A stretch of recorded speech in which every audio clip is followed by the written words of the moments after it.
Speaking of paying quarterbacks, let's talk about Tua Tagovailoa, who just got the bag for the Miami Dolphins. 4 years, $212 million.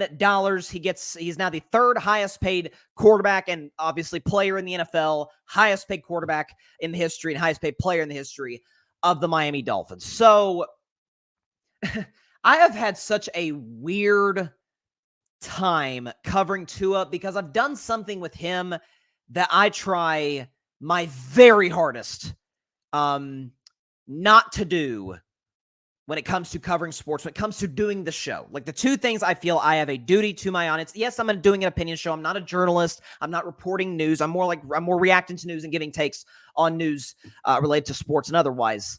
I'm going to be authentic. I seek to be authentic, and I seek to be as consistent as possible. Now, there's a difference between being consistent and being stubborn.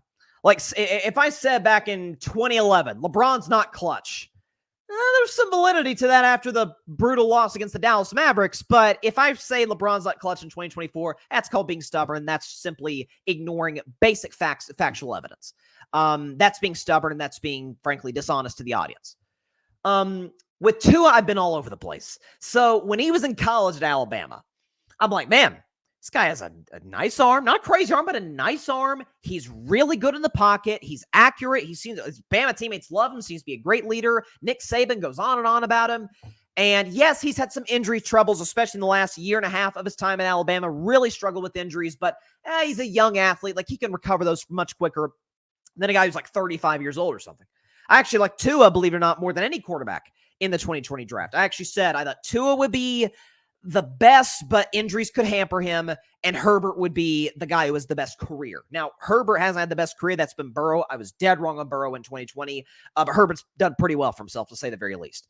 But his first year and a half there in Miami with Tua Tagovailoa, I'm like, he's a starter, but is he special? The arm strength isn't what I thought it was. He's still struggling with injuries. I don't know, but they hire Mike McDaniel. They trade for Tyreek. Before that, they drafted Jalen Waddle. So they put together a really nice offensive staff. Mike McDaniel runs that Kyle Shanahan West Coast system. They rely on the run game. They let Tua, take shots down the field to Tyreek. They're an explosive offense, but he deals with more concussion issues in 2022, and it really hampers his season. And I'm like, he's a good starter. I'm not sure I'd pay him. But then last year, first 3 games of the season, he's balling. He's an early MVP candidate. They dropped 70 on the Broncos, and I'm like, I think I might have been wrong on Tua. And the Dolphins fans who are, listen, I've had a pretty good relationship with Miami fans over the course of the show, but they were hot at me for my Tua takes, but they were like, kind of embracing me like, hey, you're coming to our team. And by the end of last season, I'm like, nope, I shouldn't have changed my take. He's still kind of what I thought he was, a good starter, not a franchise quarterback. So for that reason, you might be thinking, well, Bryce, you probably didn't want them to pay him, did you? Or think they should have paid him, did you? Well, that depends. So I would say yes, but for a very specific reason. To me, I thought about this today when I was prepping for the show. I think there are 3 reasons that a team should give a quarterback long-term money. 3 reasons. The first one is pretty simple. He's awesome. He's a great player. He's consensus minimum top 10, certainly top 5 in the NFL. Like, you obviously pay this guy. Mahomes, Burrow, Josh Allen, who we're going to talk about later in the show, Lamar Jackson, CJ Stroud, if he continues this, is going to be on that list. Like, you obviously pay these guys. That's pretty easy. The second ones and the third are a little bit more complicated and nuanced. The second reason you give a quarterback long-term money is if he's a very good quarterback, but you think you're overpaying him just a little, like Detroit, for example. Like, Goff is a very good quarterback making great money. Jalen Hurts is a very good quarterback making great money. But what are those 2 teams that they paid those guys, the Lions and the Eagles respectively, what do they have in common? That they can give their quarterbacks great money. Because, yeah, it's sure to a degree hampers their ability to bring guys, although they can finagle and manipulate the cap to their advantage. But more importantly, they draft well. Philly has drafted well my whole life watching the NFL. And as far as Detroit, Brad Holmes, since he took over, he's had 3 straight A-plus drafts. I think it's about to be 4 straight after seeing what he did in 2024. The guy is a wizard in the front office. And so you can afford to give your quarterback maybe a little more than you're comfortable with because you're like, we're always going to surround him with solid talent. Detroit's one of the best rosters in the league. The same can be said about Philadelphia. A lot of those guys are homegrown dudes that they took in the NFL draft. The last reason I think this is where Miami falls in to paying a quarterback big money long-term is if you're a franchise that isn't terribly well run and cannot find any good quarterback play to save your life. And so you're like, Tua's by far the best we've had since Marino. I mean, we really can't find quarterbacks throughout our history. We're not very good at this. We kind of have to keep him. I think there's 2 other teams off the top of my head that fall in that category. The Cardinals with Kyler Murray just cannot. The best quarterback in Cardinals history, at least recently, was Kurt Warner, free agent. Second best was Carson Palmer, free agent. They had to make moves for those guys. They didn't draft either of them. Kyler Murray's the greatest quarterback the Cardinals have drafted. They kind of have to pay him because he's a good to very good quarterback making great money, but you really don't have a choice. The Jaguars. Trevor, now I love Trevor. I think Trevor's going to be great, but it's against pure speculation and what he did in the last season and a half before getting injured. But the Jags, my whole life, have never been able to find a franchise quarterback at all, and they're very poorly run under Shad Khan. But Trevor's easily the best they've had. I mean, what are we going to do? Move off him and go back to not being able to find a quarterback? That, to me, is kind of where the Dolphins are. And from that perspective, I agree with it, but they are going to have a very hard ceiling and an extremely narrow path to having any playoff success. And some might say, well, it's Tua's injuries. Maybe. Well, it's Tua's physical limitations. He's not a big quarterback. He's about 6 feet tall. You know, he doesn't have a big arm. He doesn't have a rocket arm. And it's, you know, those are factors, and those should not be discounted. As crazy as this, actually, I don't think it sounds like crazy. The data backs it up. There's one big factor that is standing in the way of the Miami Dolphins and Tua Tagovailoa, and it's something that the Dolphins, Tua, the organization, has literally zero control over whatsoever. Weather.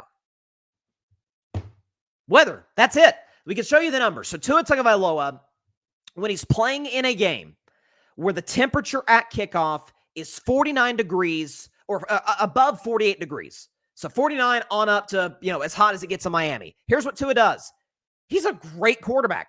32-14 record, completes 68% of his passes, 7.8 yards per pass, has a 2.53 touchdown to interception ratio, and has a pass rating basically right at 100. He's a great quarterback in ideal temperatures, above 48 degrees. But as you might imagine, that I'm about to show you, 48 degrees or under. Not freezing, not 32 and under, 48. So brisk, chilly, under to frigid, like what we saw in Kansas City in the playoff game. Tua goes from being a great quarterback in 49 degrees or above to an objectively terrible quarterback, 48 degrees or below. We can show you the numbers. He's 0-6, completes 55% of his passes, 6.6 yards per pass, only a 0.75 touchdown to interception ratio, which is terrible, and has a pass rating of 69.8, which is horrendous.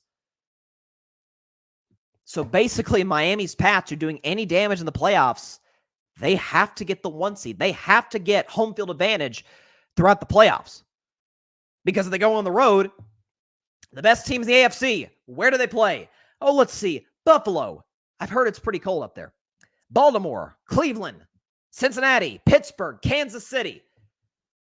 Pretty frigid towns once we get to January football.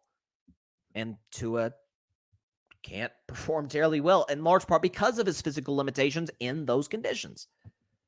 And by the way, even if they do get the number 1 seed, yeah, you have to beat Patrick Mahomes in the playoffs. Only Brady and Burrow have done that. With all due respect to Tua, he's not those guys. Now I know, listen, Mark Sanchez beat Tom Brady in a playoff game. So crazier things have happened, but it seems the way Mahomes and the Chiefs are rolling right now, if anybody's going to knock them off, I think all of us have a hard time believing that it's the Miami Dolphins to do it. And so I get them paying Tua. I do.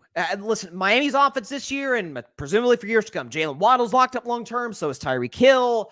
Mike McDaniel is a really, really smart offensive coach, but there's going to be a pretty hard ceiling on how far they can go because you're not always going to play football in ideal circumstances. You can't control the weather. I'm sorry. It's just not how things work for the Miami Dolphins, and you can't play in South Beach every game.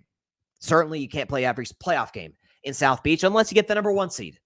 So, again, I'm going to reiterate this. There are, in my mind, 3 reasons to pay a quarterback and give him long-term money. Number 1, he's awesome. That's pretty simple. Mahomes, Burrow, Josh Allen, Lamar Jackson, pretty easy. You pay him, obviously. The second reason is they're a very good quarterback who's getting great money. You're slightly overpaying them, but because you draft so well, you're okay with overpaying them because you're always going to have a good roster around them. The Detroit Lions with Jared Goff is a great example. The Philadelphia Eagles with Jalen Hurts is a great example. Very good quarterbacks making great money, but the organization could make up for it with their draft picks. And finally, poorly run franchises who cannot find a quarterback to save their lives. So if they get a good quarterback, they kind of have to keep them. The Cardinals with Kyler Murray, the Jags with Trevor Lawrence, and the Dolphins with Tua Tagovailoa. That's where they're at. That's why they kind of had to pay Tua the contract that they paid him. Thanks so much for watching the show on YouTube, and be sure to go click that big red subscribe button and check out the other clips and full shows from Carving It Up Live, as well as our other incredible content creators here on the Grid Network.